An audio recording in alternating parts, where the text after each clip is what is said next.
Hello, everybody. Welcome to the Meta High School League. I cannot remember what week we're in. I'm pretty sure it's getting around to the later stages of the saga.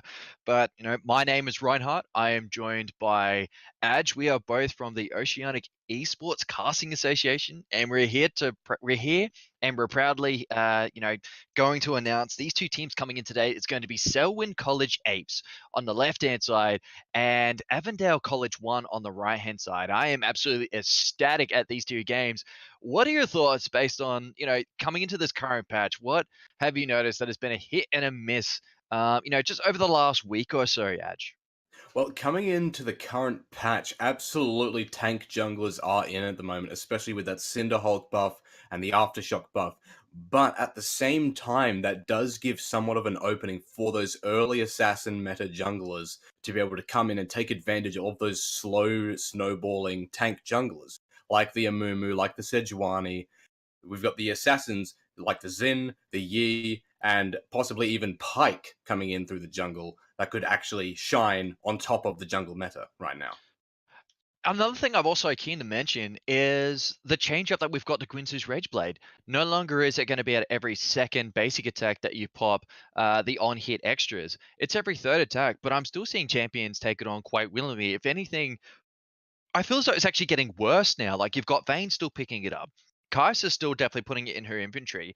We're also seeing, I believe it's Manamoon being picked up for Kaisa as like one of her build pathways. Some people decide to take it, some people don't.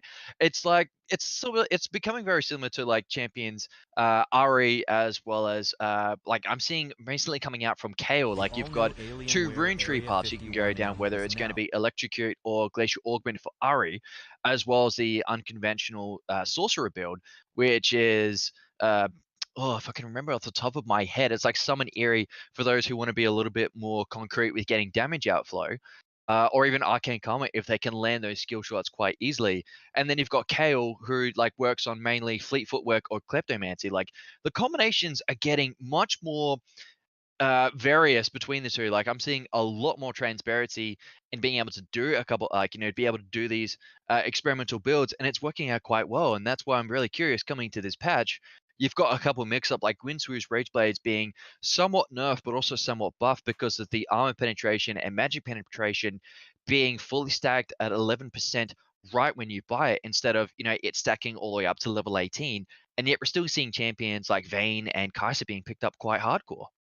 Oh, absolutely. And of course, Airy adding that extra oomph to every basic auto attack every now and then. A very good pickup on champions like Jace, which has become a lot more popular as of late. But in addition, touching on that Ginsu's change, it's become a bit more of a prevalent pickup on champions such as the Yi, the Tryndamere, but not as an attack speed additional buff item. It's more so an anti-tank item because of the buff towards just the flat armor penetration and magic penetration. I know, it is just like amazing how they've managed to do such. I feel like it's such a huge rework on the item itself, but it's still making a considerable mix up. And we're coming into this champion select now. We're seeing the first champion taken away from the Aves. We've got Cerner being picked away put away on the ban bench. We've also got Akali being sitting on the other side. It's really interesting. I wonder what we're going to see coming out from both teams, because when you look at these bans, when you look at these upfront bans, the first lot of bans sort of really begins to sort of tell a story of how the team wants to go about playing this game, who they think is going to be their major contender. And just looking at what we're seeing, you've got Akali and Silas taken away, possibly from a follower who could be their major negative factor when it comes to the game, that they think he's going to come online for the team quite hardcore. Very similar to what we're seeing. We're seeing like a strong support, a strong ADC, and now a strong mid to sort of a mid or A support. So I'm feeling as though Home and Follower are definitely two players that we might want to probably look out for coming into this game. Yeah, and we are going to have Irelia being the last ban for the first ban phase coming from the red side. Irelia, bit of a good staple top or mid laner pick up that could very well dominate in their lane. Kai'Sa being the first pick for the ADC on the side of Selwyn College. So we're going to see the first two picks coming from the red side right now. It's interesting. We're seeing Kaiser being picked up immediately. She made it through the ban. She made it through the ban stage of this matchup. She's being picked up immediately for us. I believe it could be a Suzu.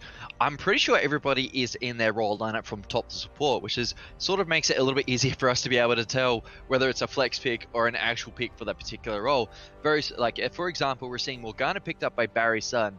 Could possibly be for Minaso or Suji, depending on how they decide to play this matchup. But I'm loving this regardless. Like, we've got our first lot of bans taken away. We're seeing champion lineups beginning to come to light. Like, we're seeing Jinx going in response to Kai'Sa. I wonder what we're going to see in terms of supports coming out from both teams. Yeah, with the Kai'Sa pickup, we could look to see a bit of a plethora of picks coming from Selwyn College here. They could opt for something versatile like the Thresh, or something straight upfront and engaged to support a tank jungler like Nunu, like an Alistair. But Well, we are going to have the mid lane pickup now, hovering over the Cassidy, so I'm keen to see what he picks up here. yeah, being a little bit decisive, still like stroking that long majestic beard, having a very like trying to make sure they don't really create create themselves a bit of an unfortunate startup. Like Tane Cassidy is definitely a champion you want to go for, but the unfortunate that you'd have to think about is it going to do well in the early game or is it going to do well in the mid to late game? Like depending on who you go up against really also determines how you're going to try and play it better, because the win conditions begin to shine depending on who you pick. And I believe before, when we came into Champions League, we were talking about some of the new champions we're seeing coming to light in this current patch, and you're literally as we speak, we see Master Yi being picked up for Yuki, as well as Stolen Soul taking on Nunu. So the changes that we're seeing coming to this patch, I'm loving that we're seeing people adapting to the current state of affairs, and they're really trying to make the most of the situation. Yeah, definitely. And speaking of stroking long beards, Zilean and Yi picked up for their respective teams. Zilean, a very interesting pick, has seen a bit more popularity in the mid lane as of late, but could also be a bit of a flex for that support role as we're getting into the second ban phase now. Kled and Corky from the red side, Aatrox from the blue side, and the last ban should be coming in relatively soon. Probably going to be oriented towards that top lane, considering Avondale has not picked it up yet. And Vladimir, bit of a flex ban coming in for the mid lane or the top lane. It's interesting. Like I'm not exactly surprised we're seeing Aatrox being tucked away in that bench for game number 1 of today's saga. But it is a little bit unconventional. We're seeing Vladimir, Corky, and Kled, 3 champions I do not really regularly see on the ban list. And it's interesting.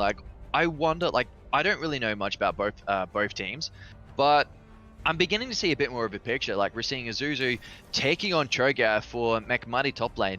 I can only assume they're probably going to try and make sure that they can actually focus on mid and bottom more so compared to top, because Cho'Gath is that type of champion that can sustain well in lane, mainly because of his passive. Like he gets health and mana back every time he kills a minion, which it's really good if you don't really want to try and focus on a particular lane. However, speaking of, they've got Nunu. That is something that I'm curious to see. How both these junglers decide to play out in game number 1 sort of really tell the story and set the motion for the win condition coming into this. Because for the first 20 to 25 minutes, the junglers are going to have the most influence in this game. Like, this is just my personal opinion. I feel as though these two junglers are going to help set the motion as to who's really going to take this early game matchup. Like, you've got Cho'Gath who does well mid to late. You've got Zilean and Kai'Sa, 2 champions that can do pretty well, but they do need at least a 1 or 2 item power stack. You've got Follower taking on Orianna. Nunu being picked up. I wonder if we're going to see him actually taking on the historical, I believe it was the Predator build, or we're going to see something a little bit different, because he's that type of champion that needs a lot of gap closing capability. I apologize for the stutter. But he also, it's mainly because of that, mega snowball. The biggest snowball ever does require a bit of a build up, and it does give him more movement speed, which is really nice to see. And if I feel as though if Stolen Soul takes on that Predator build in this matchup, he could do really well with ganking, in my opinion. What are your thoughts based on this? Predator definitely does open up a bit more of a hard push when it comes to ganks, but I feel like Aftershock is too good of a rune, especially on a tank engage, such as Nunu and Willump, to pass up. It's especially into the Yi, which he will need that extra armor going in. because of the recent changes to Yi, he has become more of an oriented champion rather than an on-hit attack speed maniac. Exactly. I like that. Like, okay, so we're seeing two possibilities coming out from Nunu. We've got Aftershock, we've got Predator. Yi definitely becoming more of a heavy AD oriented base champion. I do fear a little bit though for him, Adge. Like his Alpha Strike has a huge cooldown, but it gets diminished. Like the remaining cooldown shortens with every basic attack he gets in succession. And it's just like if he can get that, Spear of Trojan online, he gets the extra attack speed to be able to sort of like, get those few extra touches on top. We could really see a strong Yi coming in, and like we're actually going to see I feel like it's going to be a Wuju theme based matchup. And something look like I'm noticing over from Avondale College is Barry Sons taking on Jax. We've got Minnesota taking on Ari. I am very curious to see how these two are going to play out because Ari is that type of champion that does really well depending on who decides to play him. Like historically, over my casting period over the last couple of weeks, I've seen very strong Aris, and I've seen two types. I've seen the Aftershock.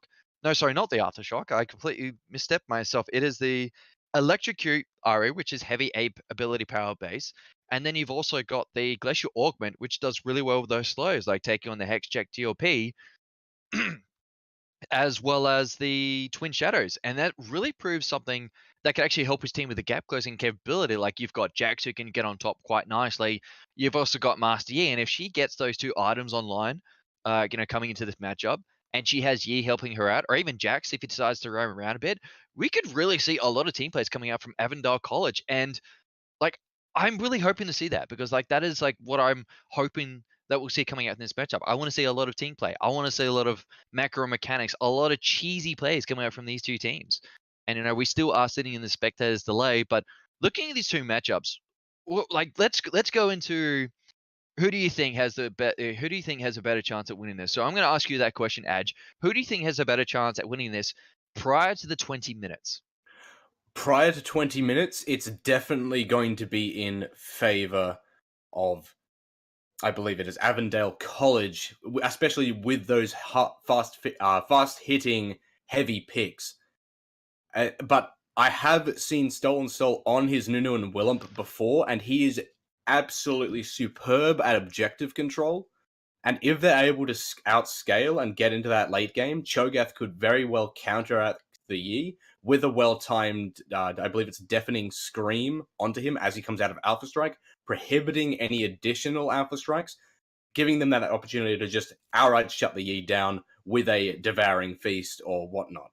Oh, that devouring face, I have to say, is really chilling to hear. And just when I see it happen and it gets a nice takedown, because it does true damage to champions, it is definitely going to be a problem for Jax if he's not careful because he can't really defend against it. The only thing he can really do to sort of prepare for that feast when it comes, when those chomps come down to sort of clamp on top of him, is if he pops his ulti and gets those extra, the extra stats. He would need, I feel as though we're going to see him try and build a little bit more healthy in this matchup. And if he gets that Conqueror online, he's going to need to try and get maintain as much health as possible to be able to survive the assault or the burst amount of damage that he has to offer based with that ultimate. I mean, that ultimate I feel as though is going to be his playmaking moment, his turncoat point. If he can get that online, it's really going to work for his team. But otherwise, I feel as though Jax does have that the overall advantage coming into this, as well as Yi. I mean, we're seeing both of them are taking on Conqueror, which does give you extra healing, does do extra true damage on top of your. No, sorry, it converts like your entire damage into like 10% of it being true damage, which is going to be something that I think they're really working towards.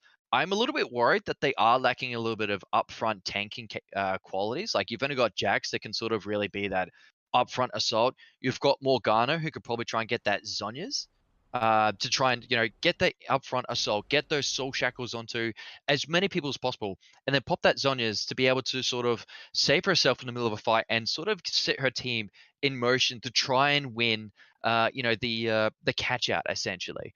And we're coming into this matchup. Both sides are finally loading in. We have no spectators problem. I'm loving this. This is feeling like a good day, Edge. Absolutely. And of course, with that Conqueror that you mentioned, it was recently nerfed from 10% to only about 8% for the true damage and the healing. So it's not as good. Sometimes people find better picks from runes such as Lethal Tempo, just giving a burst of attack speed, which can be very beneficial in those short burst fights. One thing that I am starting to see a bit of a flaw in the side of Selwyn. Oh, sorry, no, that is Avant's lineup is the Jax pick in that top side. It's rather docile in terms of the matchup, especially into a Cho'Gath. There are so many hard-hitting, heavy picks that he could have oriented for to just absolutely dominate the lane. But he's opted to go for the Jax, a bit of a late scaling champion. And of course, we are now getting into game, and I am very excited to see how this plays out. We are having pings coming out. Looks like it's going to be a standard invasion ward coming out, making sure no team is overstepping their bounds. What matchup are you most looking forward to here, Ryan? I'm looking forward to a lot of early game team play coming out, or should I say, a lot of early game mechanics coming out from Barry Sun and Yuki. Miniso has gone for the Arcane Comet. Definitely something you don't see very often, when playing Ari. That I wonder, like, if we're going to see something spectacular coming out, because you don't see it often. And when you see something that's a little bit of an outlier, on Summoner's Rift, you sort of want to see how it goes, because if it's unconventional and it works hardcore, this could mean that we're seeing a new meta coming out into Summoner's Rift in the current patch. And I believe at the moment we're still sitting on 9.10. A few changes here and there. Yi has made a striking comeback. He is being picked up just as much as we're seeing before 9.9. Barry's Sun taking on Jax. As you said, we do have that slight nerf on Conquer, where it only converts 8% of your overall damage into true damage, and that's pretty much you also get healed for the same amount. Which is what I'm hoping that's like, will that actually make a difference, or will it still need a bit more of adjustment coming into the next patch, which is not too far away. I mean, it's like so far it's just still haywire. We are seeing a bit of an early aggressive trade coming out here from Barry Sun onto McMuddy, able to proc the Conqueror already, taking him down to half health with the Corrupting Potion ticking.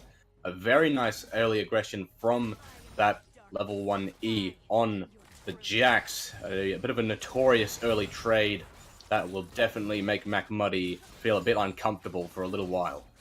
Yes, like that upfront cheese, getting a counter strike. He's now got the leaping strike. He's really looking to make sure Cho'Gath can't even farm his own lane. Try and push him back as far as can to minimize the possibility of soaking up any form of XP, deny CS and gold accumulation. This could really look like it's going to set the motion for Avondale, and I don't think I actually managed to decide which team I'm feeling is going to have the early game matchup coming into round to the 20-minute mark. Before 20 to 25, I feel as though we're going to see a very strong team play coming out from Avondale, mainly because you've got Yi, you've got Jax, Ari. Jinx is a nice hypercarry champion that takes like at least 50% crit chance to be able to, do a lot of damage and become a noticeable contender for the enemy team. If Nunu can't really get on top of that, that could be really problematic. And just looking at him, he's taken that aftershock. So he's looking to be a little bit tanky, coming into, going into those ganks, try and stay alive for as long as possible when charging up that ulti. Because when that ulti is fully charged, that does a considerable amount of damage. Like, I'm pretty sure it maxes out, for the level 1 stack, I'm pretty sure it goes up to around, 800 to 1,000 damage. AP straight up as he's coming with a mega snowball. We're seeing our first fight, Adge. Yeah, we are definitely seeing our first fight. The snowball going to go all the way around. Aftershock is proc, so it is going to give him a bit of resistance and possibly the advantage in this fight. Charm misses. He's going to be able to flash away. He's probably going to burn out. No, just on barely any health. Barry Sun coming in though, level 4, able to leap onto follower, not forcing the flash, unfortunately, actually costing his own. So a bit of a trade in the favor of Selwyn College here, actually. Yeah, looking at what summoner spells were expanded, you've got Barry Sun losing his flash, you got Miniso taking away his flash too. I feel as though the reason why Stolen Soul managed to get out of that alive, seeing how much health he had left remaining, was mainly because Miniso sort of timed his charm a little bit too preemptively, followed by the orb. He didn't really land it quite as easily as what I thought I would see. And that really sort of, turned the tides a little bit and saved Stolen Soul from giving away first blood, possibly to either Yi or Ari. And that could really mean that they've actually saved themselves a bit more time to be able to try and get online for their team. Looking at these two, like, between these two teams, like Jinx versus Kai'Sa, it's only early, but I'm already seeing a gap between the two. Jax is really getting that counter strike right on top of McMuddy. He's trying to force him so far behind his own line, he's not even able to try and save himself with those sorcerer minions. This is quite the turnaround. Like, we're seeing which team has the advantage. Definitely Herm with the Ignite, forced to flash away, otherwise risking first blood. Speaking of which, Yuki definitely would have gotten first blood if he had opted for a bit more of an early aggression rune, like that Lethal Temple, giving him that bonus attack speed to just out-damage Stolen Soul's Aftershock. Meanwhile, Stolen Soul might be looking for some kind of lane gank here. He is hovering around the Krugs, but it doesn't look like anything's going to come of it just yet. Meanwhile, McMuddy forced under his tower. He cannot leave as there is a purple evil man staring him down, making sure that he does not get anything his way. I don't know whether I want to call him purple, man. He is the god staff this game, so I think he's more orange than purple just based on the cosmetic upgrade. Look at Suji go, really putting down that Tormented Soil. Yes, Tormented Soil is incredibly underrated damage, especially with that Spell Thief's Edge. Just able to proc that extra little bit of damage on initial cast. It's somewhat similar to a Nasus E, if the Nasus has gone full AP. Oh, it's just as bad. Look, we're seeing a counter-strike coming again onto McMuddy. McMuddy does have ultimate, so this could be a very risky trade here for Barry-san. He's actually quite low, a bit more, I reckon about 1 to 2 more autos and he'd be within execution threshold, especially with that grasp on McMuddy. Yeah, you provide a very good point. He's able to actually... This is where Cho'Gath actually has the advantage coming in against the Jax. Like, he can take a lot of damage and be forced under his own turret. But if he can try and, keep his CS at near perfection, trying to make sure he misses almost none, is where it really makes a difference. And he's able to sustain himself. He'd be able to get the health back, the mana back. That grasp of the Undying could really turn the tide of a fight going up against Barry. And since we saw Barry get down considerably low, almost to execution points, like, I feel as though he could really put himself in an unfavorable spot and accidentally create that little room for error that McMuddy could really try and capitalize on and punish him quite hardcore. And if he gets punished quite hardcore, that's not really going to work well for Avondale, as we've yet to see any first blood coming out from anywhere. Like, it's still on the table. 7 minutes 20, and nothing major has happened yet. We're just seeing skirmishes left, right, and center. This is just outrageous. Another trade here in the top side. Barry-san pretty much going all out. McMuddy actually used his Devouring Feast on a minion as Barry-san was coming back into lane, so a bit of a misplay there, as Barry-san did see him without the ultimate. Yeah, now that they both still have their ultimate. Barry-san does have his ultimate, which gives him that advantage. Using that disastrous or devourous chop on a minion will give him that stack he needs, but it just means he's going to have to be a little bit more passive for a while. He takes too much damage. He hasn't even gone back to base yet, whereas we're seeing Jax with that completed Phage opting towards trying to get that Trinity Force real early to give him that power spike needed. I wonder if we're going to see, I feel as though Yuki's going to make the considerable difference. Like, he's going to be the contributing factor that's sort of going to set the game in motion for Avondale, because so far, everyone's at a concrete stalemate. The junglers need to start trying to do some very hardcore ganks. Power dive here in the top side. The knockup does not land, and McMuddy flashes away, but acquires nothing from it. That's going to be a good amount of plays. They're trying to compensate for it in the bot side, but they're just not going to be able to get anything. No, I gotta say, that tower dive was really efficient. I was expecting Cho'Gath to be able to survive a little bit more strong forward, but then again, he has, like I said before, he didn't go back to base. He hasn't got any items to be able to sustain some extra damage. Now we're seeing him opt that teleport coming into top lane, try and minimize the gap between him and Jax, as Jax has gotten that first blood for their team. He's near double CS. I am fearful of this Jax. Once he gets a Trinity Force, we're really going to see a lot more sparks flying coming out from Avondale, especially with Yi being able to actually try and be very pro-efficient with his ganks compared to Nunu, who tried to get that Mega Snowball in, but sort of fell short because of those grenades. I don't think he was really able to try and work around it, and that really worked against him. Yeah, a nice root landed onto Herm. He's gonna be just above half health after that pot finishes ticking. Of course, there is the potential for the upset, even though Barry-san and Yuki seem to be pulling ahead of their counterparts. We do have Follower here on the Oriana going relatively even, and going even on the Oriana is definitely a good position. Meanwhile, another gank happening in the top side. Mac Muddy caught out again, no flash this time, and that's going to be another kill to Barry-san. Jax is really going to be a key threat this game. You know what, I have to say, McMoney has been passive a majority of this matchup. He finally gets aggressive. He finally pushes past his safe zone. He goes over to Jax's territory and gets punished for it immediately. What was he thinking jumping out that far? He has no wards on the map. He completely got hard stopped by both of them.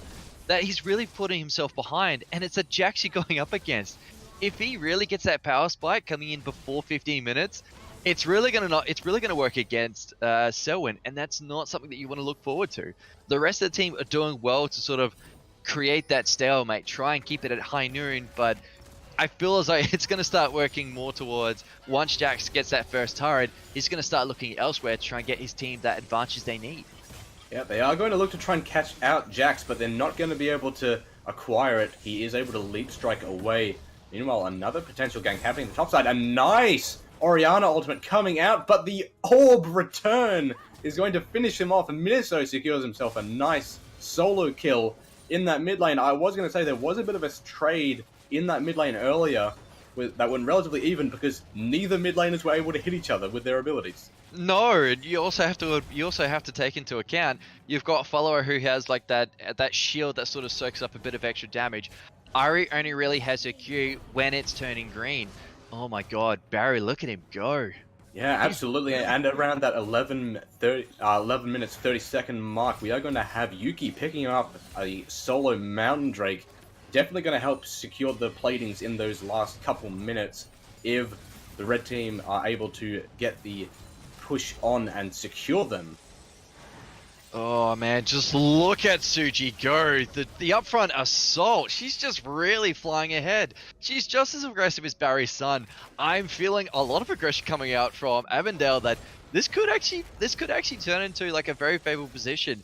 When like at 11 minutes 30, when we heard that dragon go down, it's like 2 seconds after I did hear that herald come down as well. It's sitting in Nunu's pocket. I'm curious where he's going to pop it because at the moment he has a better chance of being able to pop it mid and push it out than he has in every other lane. Jax is so aggressive, it's not even funny. Bottom lane, Suji is pretty much a rinse and repeat copyright.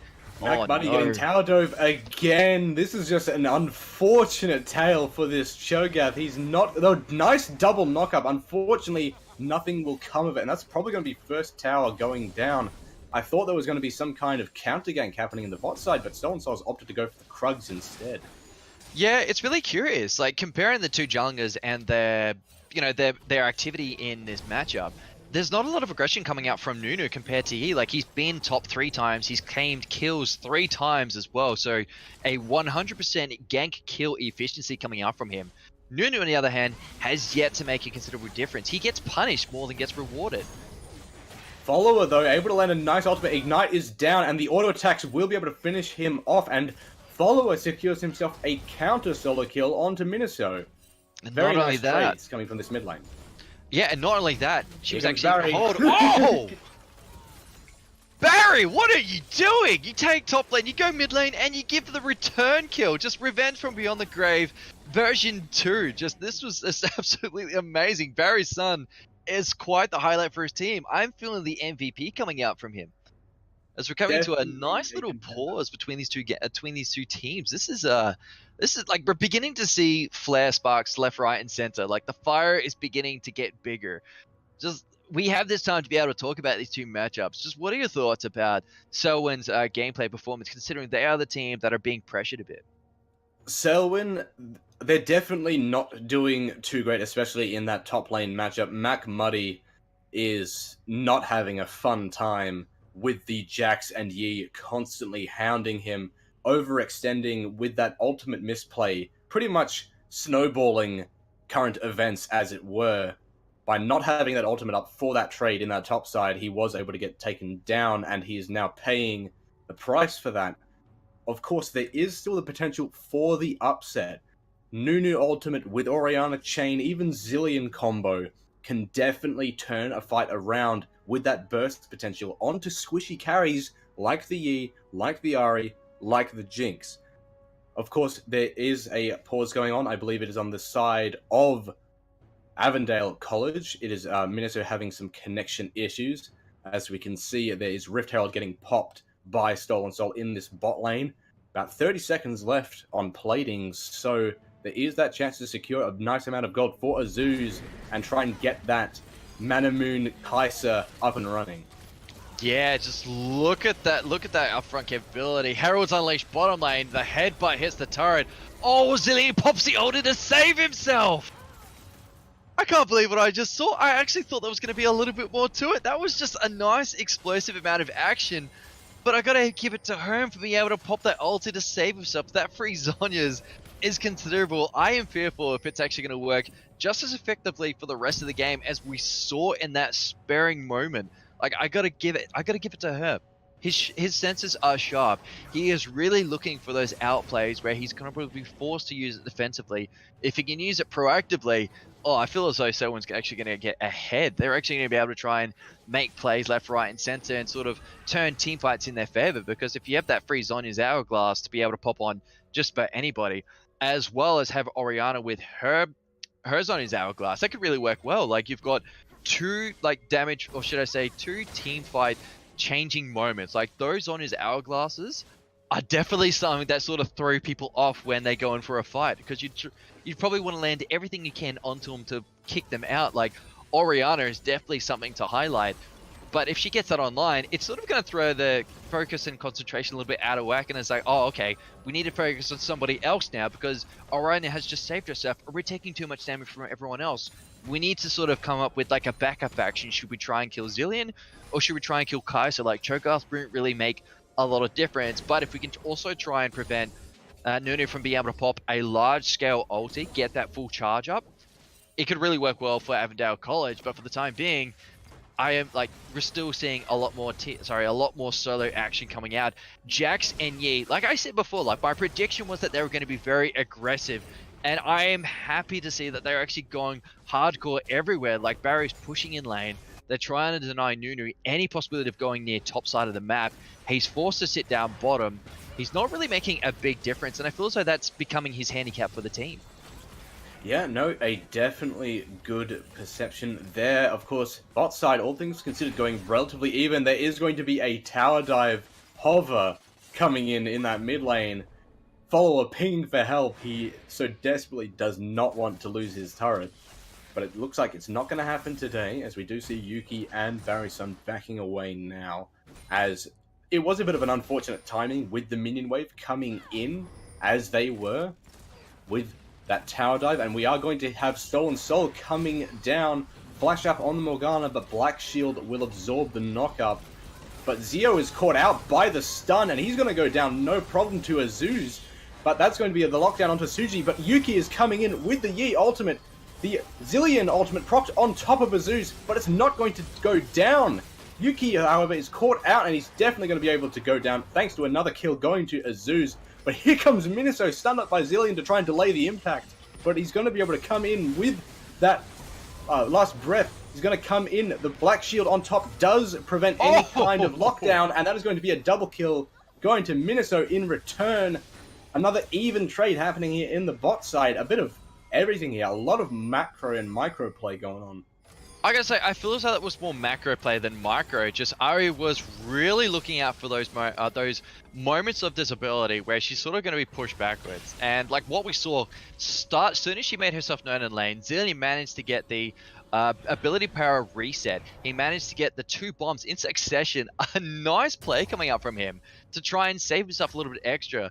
But it was really unfortunate. Like, we saw Herm go down as well as Stolen Soul as they tried to actually sort of get themselves out, save as many people as possible. That, you know, Stolen Soul going back in and sort of knocking back Ari did not really work well in his favor because he still got that kill in the back line. And then he also got an extra on top because Suji managed to get that snare on top, giving Ari the ability to sort of just like freeload everything she had on top of him and claim an extra 2 kills. She's now got 150 gold bounty. She's got that Luden's Echo done. She has a Oblivion Orb. I am getting frightful of this Fox. I wonder if we're going to see a 9-tail assault coming out from her throughout the remainder of the game, because that roam really like rewarded her quite heavily comparing to what we've seen coming out from Nunu. Like him going into lane has not really been as beneficial as like, as of late. That last gank did work well for him, but he gave away a kill, and that's ideally not what you want to do as a jungler. Give a kill, take a kill. That's probably the opposite way of being able to go about this. And since Avondale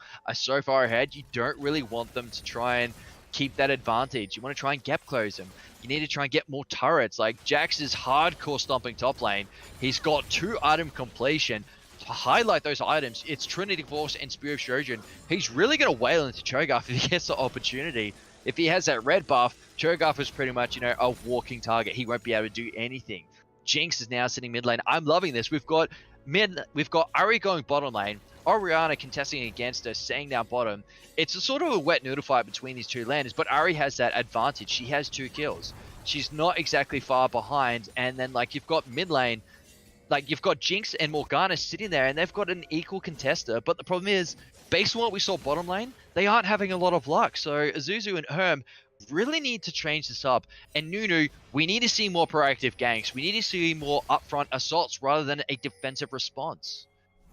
Absolutely, and of course, at around the 19-minute mark, we can see there's a surprising lack of pressure on turrets. Most of the pressure is being put on this top turret, as we can see Yuki and Barry-san just going at it, and that is going to be the second turret of the game, and it's an inner turret of anything. Finally, the mid lane turret does go down. That was on very low HP for a very long time. And of course, we do have the 2 Mountain Drakes on the side of Avondale, and with a Yi, with a Jax, with a Jinx even, they could more than likely go for Baron as soon as it comes up in about 5 seconds. This looks like it's going to be the 20-minute Baron. I can't believe what I'm seeing. Just Cho'Gath is forced to sort of reset top lane. You've got Kai'Sa really going in. She is on her own. She is a one-man stand. She's going to get caught out, and it's going to be an absolute bloodbath. I don't really know what to say. Like, this is the earliest Baron I have seen in this league. Like, good on to Avondale for really being proactive with themselves. Ari's doing well to contest against follower, preventing her from going anywhere. Cho'Gath resetting lane is nice to apply pressure, but other than that, they are really stuck in the middle of nowhere. They are going up that creek without a paddle, almost without a boat. They are pretty much swimming with the fishes. That this could be a very early game, and Avondale have so much control that, like, whatever they decide to do, they can set up for it very easily, whether it be applying pressure top lane to try and get an easy dragon, or whether it be applying bottom lane action, push it in so hardcore that Cho'Gath is forced to actually sit there and push it back while they try and get an easy Baron once again.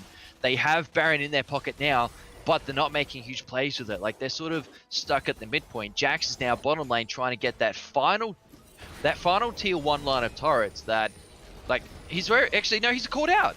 Yeah, Barry-san potentially caught out here. It's actually going to flash in to the triple lineup of Selwyn College, and he is going to go down eventually, but not before taking down follower. The kill does go over to Azuz, though, keeping the dream alive for that Kai'Sa Manamoon carry. But of course, you hate to see it. Mac Muddy is just not having a good time this game. He has yet to even finish his first item. I know, he's getting close to finishing that Sunfire cape, but at this point in the matchup, there's no real point to it. I mean, he's not really doing his team any favors. And Barry's son demanding the respect and like attention from 3 players of Selwyn, it's really going to show that he's becoming the shepherd of his team. Everybody from Selwyn is essentially a flock of sheep. He is the shepherd. He is herding him into a discreet location far away from the rest of his team, that they're able to make plays on the opposite side of where he decides to position himself. He goes bottom lane. We saw a mid lane turret go down. Top was also pushed out hardcore. If they decide to do like a sort of a swap around response where he goes top lane, we'll see just as much action mid and bottom. Like, it's getting close to that point that no one from someone's even going to be able to leave those that tower line. Like, if they leave that wall, they fear getting caught out because they still lack a lot of wards. Just looking at both these teams, on the mini-map, like looking at the amount of ward coverage we've got coming, I'm seeing a lot more red wards than I'm seeing blue. And I feel as though that's what's really putting Selwyn in more of a disadvantageous position. Like, they're essentially like, playing chess without understanding where the pieces are. They can't see anything. They're going in blind. And they're not exactly being rewarded every single time they try to move a piece around the map and sort of chip away at Avondale College, Adge. Absolutely. Avondale College definitely winning the vision war here. And Follower actually getting caught out potentially here again. Has to flash forward away from Barry's Son. But the Leap Strike will come up eventually. Barry's Son absolutely just man-moding in the bot lane here. Doesn't have Flash to get away, though. He's actually going to Leap Strike onto Azuz. He probably knows he's not going to make it out. There's 4 men on him. He's only just barely going to make it out. No, Azuz comes in with the bracing here. He's going to be able to take him out as well. Minisu goes down. The fight is actually starting to look in favor of Selwyn College here. Yuki fashes over the wall. Azuz is potentially going to get called out. Zillion Ultimate will keep them alive. Zio is right there. He's going to be able to potentially take him down as well. And it's just going to be MacMuddy left alone with only a Sunfire cape to protect him. Yuki will finish him off, and that is a clean ace for the side of Avondale College. 23 minutes 50, we see our first 5-man team fight. A real huge misstep. Jax gets caught out on his own, goes down really easily, but he managed to actually take out a lot of what Selwyn had to offer. Like, Kaiser got the ulti, Zillion managed to also pop his as well. That's 2 ultis down. Oriana to Brood in the start off of that fight. She got caught out. She went down underneath turret that I have to add as well. And just like, taking notes here and there as that team fight progressed, it was really unfortunate. Like, everybody from Avondale managed to box him in. Jinx comes in from behind, inside their own jungle. You've got Morgana coming in from the top. Yi actually hiding inside over at those golems. And then you've also got Ari trying to come in and defend Barry's Son, give him that someone to jump onto and get away. But Kai'Sa popping that killer instinct really secured an easy kill, but at the same time, sort of really, invested a little bit too deeply that she went down towards, I guess you could say, the halfway point of that fight, that it really worked well in like Avondale's favor. Like, it was sort of like a nice, even fight between the two teams. But Avondale did obviously emerge with the better victor. Like, Yi managed to get 3 kills in that single fight. Jax managed to take down at least 2 members, I think, in that succession. Follower going down prematurely. It sort of really set the fight in favor of Avondale, mainly because they were already a man short. Jax did well to try and put in multiple punches before he went down, which was really nice to see. Like, that was just really, like, I guess you could say very advantageous coming out from Avondale College. Like, they've had this advantage all game. They have more than a 10,000 gold lead. This is looking very disastrous, Adge. Absolutely it is. And of course you had that team fight with Selwyn College more or less divided in their own jungle. You had Stolen Soul, Herm, and Azuz trying to take out people like Barry's Son, like Yuki, like Miniso. Meanwhile, MacMuddy was left on his own to deal with Zio and Suji. Was able to survive for relatively a while, being the tank that he is. But that entire fight without follower, I feel like with the potential for the Wombo combo on the side of Selwyn College, they have the ability to win team fights, but they're just never in a good position to do it. No, they're definitely not. Like, they can. I feel as though Selwyn do have the ability to win a team fight, but that's only if they sort of do the rinse and repeat like we saw from Avondale. Barry catching out follower, taking one man down before the 5-on-5 fight happened, that they could actually win this. Like, the numbers game is feeling like it's the major contributing factor. Barry's Son, look at him go. And I think Barry realized he's probably not going to be able to tower dive a Cho'Gath right now. He's not quite dealing enough damage with that Conqueror, only giving him 8% true damage. They are going to look to potentially try and catch out Selwyn, but they're able to get away rather nicely and going to look to secure the Baron for themselves. They are. It was really curious to see Selwyn actually be the ones to try and go for Baron first. They get caught out immediately, which was probably the worst thing that you could try and do as a team that's falling behind. That's a beautiful knock-up from Stolen Soul, but there's nobody there to support him. He's going to go down eventually, and Zio is getting dove on the back line by Azuz. He will go down as well. Meanwhile, Follower is getting picked off by Yuki, and Barry-san will secure the final kill onto the Zillion. And that is going to be another ace for the side of Avondale College, and they're going to look to push this mid lane out. This could be the game-ending moment. They managed to ace everybody from college. They have Baron buff. The minions are now converging on that first inhibitor turret. This could be it, everybody. I mean, look at bottom lane. Bottom lane's pushing just as hard. Top lane's the only outlying factor. They're going all the way in. This could actually be the winning moment. They Yeah, still this have at is least going to be 15 it. seconds of cooldown. Yeah, with those heavy attack speed champions on the Yi, on the Jax, they are absolutely going to be able to finish this match off. And that is going to be a swag stopwatch coming out from Yuki as the Alpha strikes on the Stolen Soul. And they secure the game for Avondale College. Very well done. I gotta say, Avondale had that in their pocket for a major. I guess it felt like it was pretty much them all the way through. They were never in a disadvantageous spot whatsoever. They were very proactive. They were very responsive to one another. Like we saw in that first team fight, just Ari coming in to give Jax an item to be able to jump onto, like, an object to be able to jump onto and get away from everybody. Kaiser was being very proactive, used that killer instinct to charge in and secure an easy kill, but unfortunately did catch herself out that it didn't really work well for her team. I mean, she's probably the only factor that actually kept them online for majority of the game. Look at her, looking at the post game stats: 6-2-1, 220 CS, the highest gold accumulation for her team. Whereas everyone else is actually considerably low. Like, they're very close knit to Suji, who's their support, and considering the support is actually the lowest gold making factor when it comes into post game stats, if she is actually almost beating you, then there is definitely huge problems. And like, you can clearly tell that there was a lot of macro play misplacement, I guess. Like, just looking at this stats, like a majority of members from Selwyn: 151, 035, 153, and a 037. The only outline, the highlighting factor, just like, if you could use imaginary highlighter, is Azuzu for Selwyn. Like, she did really well for her team. She managed to stay almost right on top of Zio when it came to anything of the sort, like 6 kills. The CS accumulation was amazing. Her item choice as well, like we're seeing that completed Mana Moon, Gwynsto's Rage Blade, as well as Phantom Dancer, opting towards that Nash's Tooth just based on that item in her inventory that, like, she really knew exactly how to play for it. But it's just really unfortunate that the rest of the team couldn't exactly live up to par. Barry Sun, Yuki, two champions that we saw on the map that just really made that, like, they really tried to cover as much as they could. And it was just like amazing. Like, the MVP I feel for this game would have to be Yi, mainly for the fact that he did well to clean up team fights. He managed to get a triple kill in the first round, and he cleaned up so well coming into the second fight, or the game-winning fight over in Baron Pit, where he cleaned away the ADC, he cleaned away Oriana, and he just pretty much just ruffle stomped the rest of their team going from there. Whereas Barristan was a nice close seconder. I feel as though there was a fight between the two for the MVP, but based on that team play that we saw coming out from Yuki, I feel as though he took the gold.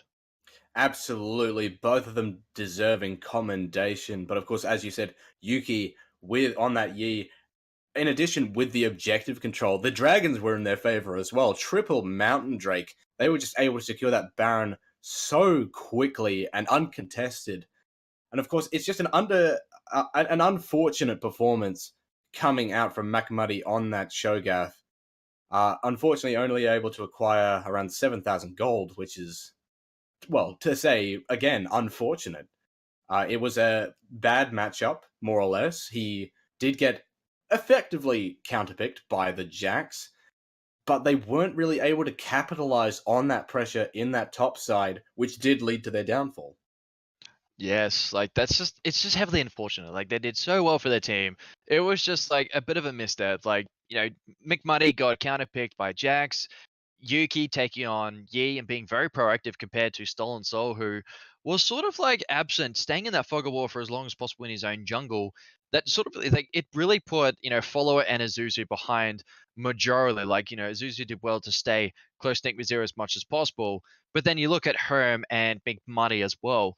Like, the fact that it was absent throughout majority of the game, not really ganking proactively, being more responsive and try and sort of get his team out of a pickle, did not exactly work well for his team. And that's what I feel as though was their biggest downfall. Just Nuno not trying to help lanes where possible did not exactly work well for the team. And, like, because of that, they didn't exactly take away today's match against Avondale.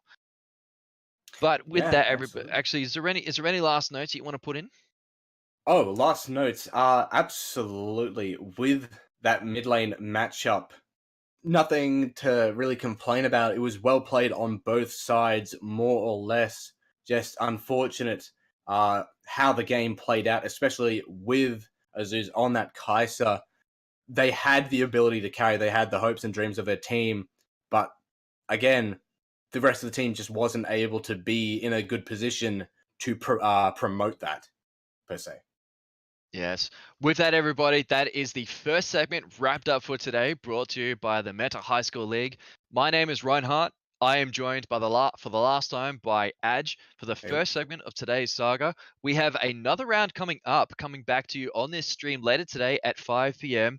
Australian Eastern Standard Times, or the better abbreviation AEST, for the next High School League matchup. So don't go too far, folks. We'll be back soon for the next round.